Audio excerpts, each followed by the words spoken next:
Okay, so for example, the first example of the friction example, for part A, it's asking us to find the velocity at the bottom of the inclined plane. So at the bottom here of the inclined plane. And we have this given information. And we know that the positive direction will be the way that it's falling. And we also know that the velocity at the bottom of the inclined plane, the only real force that's acting upon in the bottom of the inclined plane would be the weight force, right?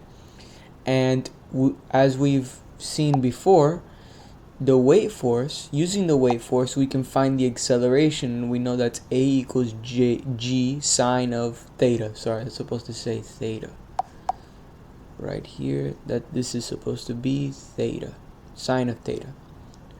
Right, and where this originates from is it just comes from the mg sine of theta equals ma, right? But we just divided m both sides and then they canceled out, so now we're isolated with just the a, right?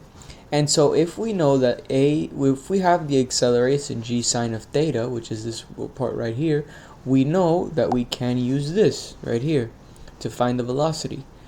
We know that we can use the velocity of x prime squared, and the initial velocity of x prime, it should also be squared, so this should also be squared, and equals 2 times the acceleration of x prime times the change in x, right, in x prime, right? So here we know that the initial velocity will be 0, right? So we just have v squared equals all that we have here, right? 2 g sine of theta times the x prime. G sine of theta is the acceleration, right?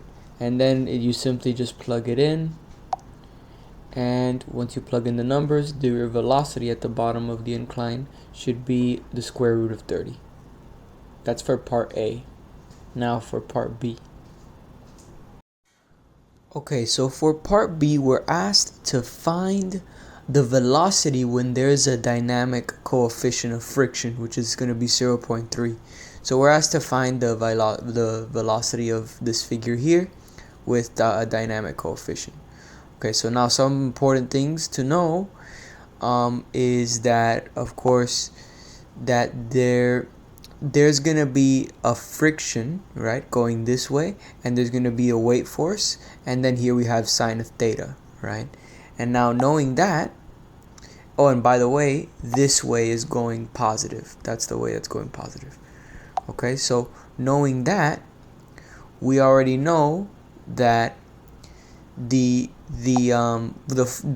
sum of the forces is going to equal the mass times the acceleration, right? Because in the end of the day, once we find the acceleration, we'll be able to use the velocity formula that we used in the previous one, and then we could find the velocity, right? So right now we're focusing on finding the acceleration.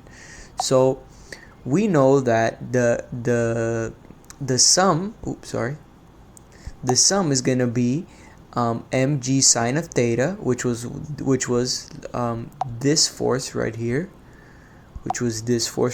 and then we have the friction force here as well, which is represented by this one right here, minus the friction force, right? But we don't know what the friction force is. So to find the friction force, we know it's going to be, oh, it doesn't look too good there, hold on, it's supposed to be an F right here. Okay, to find the friction force, we know that the friction force is going to be equal to the mu times the normal force, right? So now when we talk about normal force, we're talking about more of the y-axis, right? So here we have to now start to look how to find the normal force, right? So we know that in the y prime here, right, we're gonna call this the y prime here, is gonna be equal to 0. It must equal 0 because this box is only moving in the x prime plane, right? So there's no vertical movement going on, So we know that has to equal 0. So now if we so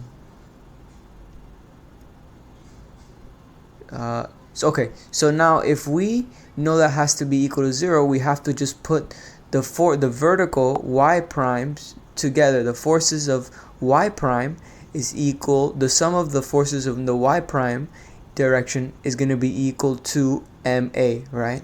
Which is going to be 0. Right, but now we have to figure out what those forces are, which we know it's going to be the normal force minus the magnitude of cosine of theta. And now that cosine of theta is coming from here, right? Because we know that the weight force has a component, has a x prime component, but it also has a y prime component, and that's the cosine of theta, right? The x prime component is the sine of theta, mg sine of theta, right, which we saw in the previous equation. So we end up with this, n minus mg cosine of theta is going to be equal to 0.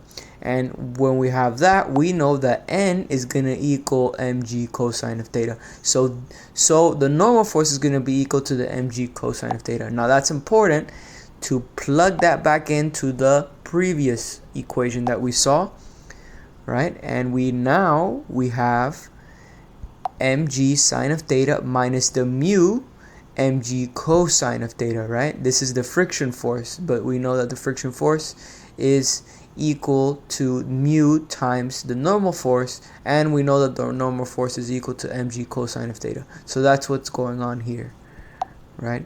And then equals ma, right? And now from here, remember we're looking for acceleration to find the velocity, so you just solve for acceleration and you end up with this g sine of theta minus mu g cosine of theta, right? So that's what happens with that. And then you plug in numbers. After you plug in your numbers, after